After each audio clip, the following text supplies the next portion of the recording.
ہم نے ٹرائلیٹرل آغاز کیا، چین، افغانستان، پاکستان کا کئی نشستیں کی اس سلسلے میں امن اور استحکام کے لیے. ان کے پاس ایک دن نہیں نکل سکا کہ جا سکے. میری نظر میں روڑے اٹکانے کی کوئی کسر نہیں چھوڑی جائے گی، نہ چھوڑی جا رہی ہے نہ چھوڑی جائے گی. تاخیری حربے استعمال کیے جا رہے ہیں اور کیے جائیں گے.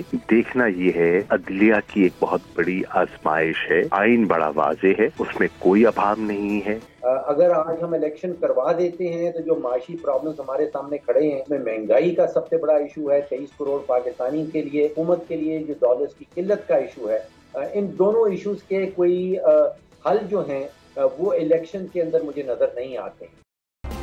سبسکرائب کریں اور بیل دبائیں تاکہ کوئی خبر رہ نہ جائے.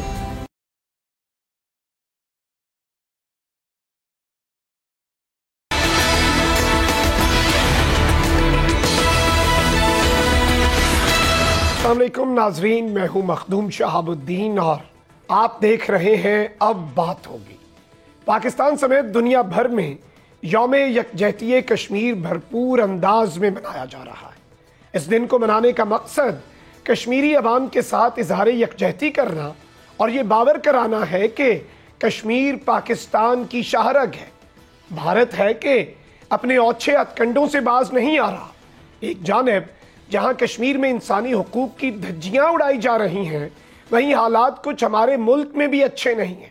انسانی حقوق کی جو دھڑلے سے خلاف ورزیاں اس وقت کی جا رہی ہیں، اس کی نظیر نہیں ملتی. سیاستدان ہوں یا صحافی، سب ہی ایک صف میں کھڑے ہیں اور سب کا جرم بھی ایک ہی ہے، اور وہ ہے بولنا. اسی سب پر بات کرنے کے لیے ہمیں جوائن کیا ہے پاکستان تحریک انصاف کے وائس چیئرمین شاہ محمود قریشی صاحب نے. قریشی صاحب، بہت بہت شکریہ آپ کے وقت کا. سب سے پہلے تو یہ بتائیے گا کہ اس وقت ملک میں چل کیا رہا ہے؟ ایک جانب تو آپ کے سامنے ہے کہ معیشت دیوالیہ پن کی دہلیز پر ہے، وہیں دوسری جانب پولیٹیکل انسٹیبلٹی تو ہے ہی، لیکن دہشت گردی کی لہر سر اٹھا چکی ہے.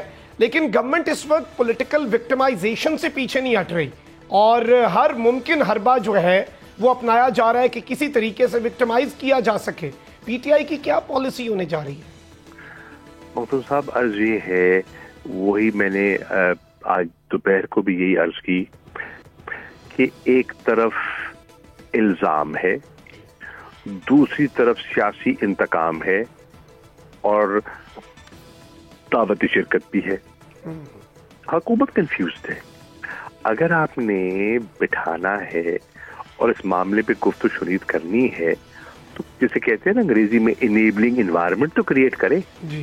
آپ جب انگشت اٹھائیں گے اور عمران خان کو ذمہ دار ٹھہرائیں گے جو کہ حقائق کے بالکل برعکس ہے، تو پھر ان سے آپ بات کیا کرنا چاہتے ہیں؟ دیکھیے نا، یا تو ان کو فیصلہ کرے حکومت اس وقت، انہیں یکجہتی چاہیے یا ملک میں وہ انتشار دیکھنا چاہتے ہیں. مجھے لگتا ہے کہ ان کا ایجنڈا ہی نہیں ہے. ان کا ایجنڈا جو ہے وہ اس کی نوعیت اپنی ہے. ان کی کیسز ہیں، ان کی ترجیحات میں نہ دہشت گردی کی بےکنی ہے اور نہ ہی معیشت کو سنبھالنا ہے. دیکھیے، دہشت گردی جو آج ان کی نظر میں آئی ہے، یہ پشاور کا ثانیہ تو بڑا دردناک، افسوسناک ہے اور ابھی ہوا ہے. لیکن اگست سے آپ دیکھیں بتدریج وائلنس میں اضافہ ہو رہا ہے. آپ نے دیکھا سوات میں لوگوں نے جلوس نکالے، ملکنڈ میں سفید جھنڈے، امن کی اپیل ہوتی رہی. جی آپ دیکھیں اے این پی میں اور پی ٹی آئی میں کوئی سیاسی مماثلت کہیں آپ نے دیکھی؟ بالکل نہیں ہے نا. لیکن آج ان کے نوجوان اور پی ٹی آئی کے نوجوان خیبر پختونخوا کے امن کے لیے یکجمع ہو کے بات کر رہے ہیں. کیوں؟ اور وہ ہمارے حلیف ہیں. بھئی آپ کے حلیف ہیں، آپ کی حکومت ہے. جے یو آئی آپ کی حکومت ہے. کیا جے یو آئی فضل رحمان آپ کی حکمت عملی سے متفق ہے؟ نہیں ہے تو کیوں؟ آپ پہلے اپنے گھر کو تو سنبھالیں. آپ کے اپنے حلیف کتنے مطمئن ہیں آپ سے؟ کراچی کے معاملات دیکھ لیں، ایم کیو ایم کتنی مطمئن ہے آپ سے؟ سو میرا مطلب یہ ہے ان کی ترجیحات درست نہیں ہیں اور یہ سیاسی انتقام پر تلے ہوئے ہیں. ایگزیکٹلی. اچھا یہاں پہ ایک اور چیز بڑی اہم ہے کہ ایک جانب جب ملک میں جب دہشت گردی کی لہر آتی ہے پوری قوم اکٹھی ہوتی ہے, یکجا ہو جاتی ہے, لیکن ہمارے وزیر اعظم صاحب بھی ایک طرح سے پولیٹیکل پوائنٹ سکورنگ یا بلیم جو ہے, بلیم گیم اس وقت شفٹ کی جا رہی ہے. کبھی کے پی حکومت کے اوپر فنڈز کی بات کر دیتے ہیں ایک بڑے سینسٹیو وقت پر جب ایک نیشنل یونٹی کی ضرورت ہوتی ہے, اور کبھی پی ٹی آئی کی جو پالیسیز ہیں ان کے اوپر بلیم شفٹ کر دیا جاتا ہے کہ what ever is happened because of the policies of Pakistan Tehreek Insaf government. تو یہ میں کروں یا کٹہرے میں کھڑا کریں یا میز پہ بٹھائیں, دو چیزیں بیک وقت نہیں ہو سکتی.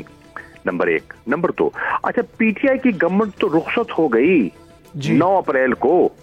9 اپریل سے یہ جتنا عرصہ گزرا ہے اس کا ذمہ دار کون ہے؟ یہ جو وائلنس ہوتی رہی ہے ان دنوں میں, یہ جو گفت و شنید ہوتی رہی ہے ان دنوں میں, اس پر آپ خاموش کیوں ہیں؟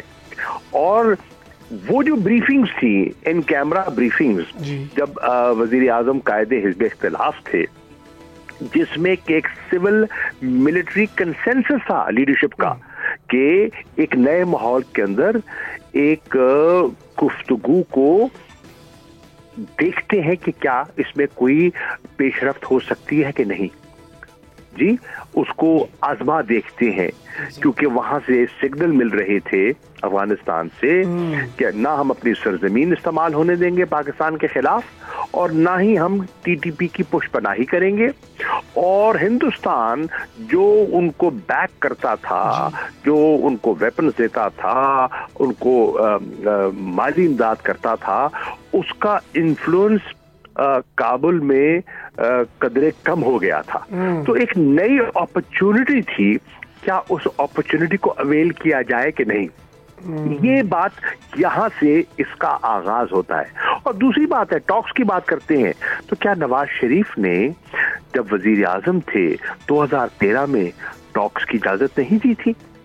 دیکھیے, آپ حقائق پر پردہ نہیں ڈال سکتے. یہ اور بات ہے کہ وہ نتیجہ خیز نہیں نکلے, اور پھر اس کے بعد ہمیں ضرب عزم کی طرف آگے بڑھنا پڑا, اور اس میں پوری قوم نے مل کر مقابلہ کیا اور کامیابی حاصل کی, اور پھر یہاں سے لوگ فرار ہو کے گئے اور سب کچھ ہوا. اب سوال یہ ہے, ہم نے تو کوئی ایسا معاہدہ نہیں کیا, اگر ہے تو دکھا دے. اچھا یہاں پہ ایک اور بڑی چیز امپورٹنٹ ہے کہ ڈپلومیٹک فرنٹ بڑا امپورٹنٹ ہوتا ہے, اور ظاہری بات ہے کہ ہمیں سفارتی جو اپنے مینز ہیں وہ استعمال کرنے ہوتے ہیں.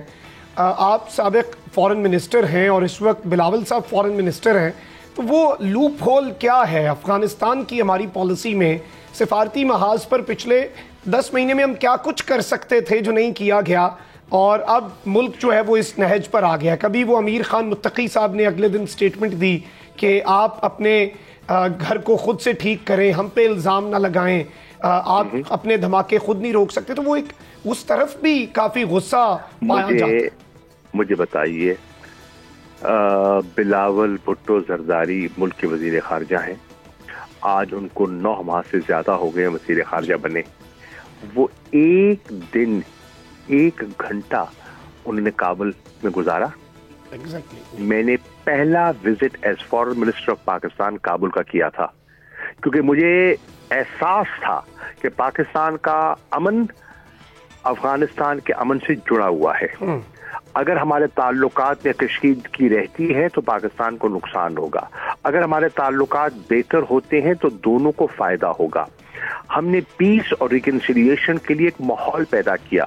آپ کو یاد ہوگا ایز فارن منسٹر میں نے ایک ریجنل فارمیٹ مرتب کیا جس میں افغانستان کے علاوہ ایران ہے اور اپنا سینٹرل ایشین ریپبلکس ہیں, جتنی ہیں ان کے ساتھ گفت و شنید کی کہ ہم نے کس طرح بےخکنی کرنی ہے دہشت گردی کی, کس طرح انٹیلیجنس شیئرنگ کرنی ہے, کس طرح کوآپریشن کرنی ہے, کس طرح کنیکٹیوٹی سے ریجنل ڈیولپمنٹ کی طرف جانا ہے.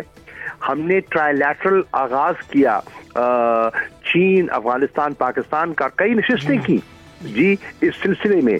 امن اور استحکام کے لیے ان کے پاس ایک دن نہیں نکل سکا کہ جا سکے. پریئر بریکفسٹ کے لیے گئے ہوئے ہیں واشنگٹن, لیکن یہاں لاشیں اٹھ رہی ہیں, ماتم ہے گھر گھر خیبر پختونخوا کے, اور وہ وہاں بیٹھے ہیں, لا تعلق ہوئے بیٹھے ہیں. اور بالکل بہت سے لوپ ہولز ہیں, اور اس میں امپورٹنٹ چیز تو یہ, اچھا جو اے پی سی ہونے جا رہی ہے اس کے حوالے سے اب پاکستان تحریک انصاف کا حتمی موقف کیا ہوگا؟ پاکستان تحریک انصاف کیا سٹینڈ لینے جا رہی ہے؟ کیونکہ اوبویسلی خان صاحب تو یہ چیز واضح کر چکے ہیں کہ ایک جانب ٹارچر, ایک جانب اریسٹ, ایک جانب اسٹیٹ کی طرف سے پولیٹیکل وکٹمائزیشن, اور دوسری طرف ٹاکس, اور آپ نے بھی ابھی یہی بات کی. تو حتمی طور پہ اے پی سی کا پاکستان تحریک انصاف کا کیا موقف ہوگا؟ دیکھیے بحث کروں, امن ہماری خواہش بھی ہے, ہماری ضرورت بھی ہے, اور ناحق خون کسی کا بہے تکلیف ہوتی ہے, اور پاکستان نے بہت بڑی قربانی دی ہے, ہزاروں کیجولٹیز ہماری ہوئی ہیں, اربوں ڈالرز کا نقصان ہوا ہے. ہمیں باہر سے اتنی اسسٹنس نہیں ملی جتنی ہمارا خرچ ہو گیا اس دہشت گردی کی جنگ میں. ٹھیک, ہم نے فیسیلیٹیٹ کیا, ہم نے کوئی بتائیے انٹرنیشنل فورم جس پہ ہم نے افغانستان کی بھلائی اور بہتری کے لیے دہشت گردی کے لیے ایک کہتے ہیں نا ایکسٹریمزم کو ریورس کرنے کے لیے ہم نہ گئے ہوں, ہم نے شرکت نہ کی ہو, ہم نے تعاون نہ کیا ہو. ہمارے دور میں تو آپ کو یاد ہوگا عمران خان وزیر اعظم اور میں وزیر خارجہ تھا, ہم نے تو ایک اسپیشل OIC کا اجلاس اسلام آباد میں بنایا تھا دسمبر کے مہینے میں, دسمبر 2021. مقصد کیا تھا؟ امن اور استحکام, ریجنل کنیکٹیوٹی, انسانیت کا تحفظ. خیال یہ تھا کہ جب وہاں سے انخلا ہو جائے گا فورسز کا تو وہاں ایک نیا ایکسڈس ہوگا, ایک نئی جلغار ہوگی اپنا مہاجرین کی, اور پہلے یہاں کئی لاکھ موجود ہیں, پاکستان بوجھ نہیں اٹھا سکے گا. خیال یہ تھا کہ ایک نئی جلغار آ جائے گی لوگوں کی. فینسنگ کو پوری تیزی کے ساتھ فنڈ بھی کیا گیا اور مکمل بھی کیا گیا. یہ سب جانتے ہیں نا کیوں کیا, امن کے لیے کیا نا. ہر فورم پہ بات کی, ان کے استحکام کے لیے بات کی, اپنے محدود وسائل کے اندر رہتے ہوئے جو ڈیولپمنٹ کے لیے ہم فیسیلیٹیٹ کر سکتے وہ کیا. ان کی تعلیم کے لیے ان کے لیے دروازے کھولے, صحت کے علاج کے لیے. کورونا جب دنیا پہ پابندیاں تھیں تو ہماری آنا جانا, پھر بھی ہم نے اس میں ایک نرم رویہ اپنایا. جو کر سکتے تھے ہم نے کیا. بدقسمتی سے مجھے کہنے دیجئے, جب سے یہ PDM کی گورنمنٹ آئی ہے انہوں نے ساری پیش رفت پر انہوں نے پانی پھیر دیا. جو ایک ماحول سازگار بنا تھا, تعلقات میں گرم جوشی آئی تھی, آج تو مجھے تناؤ دکھائی دے رہا ہے.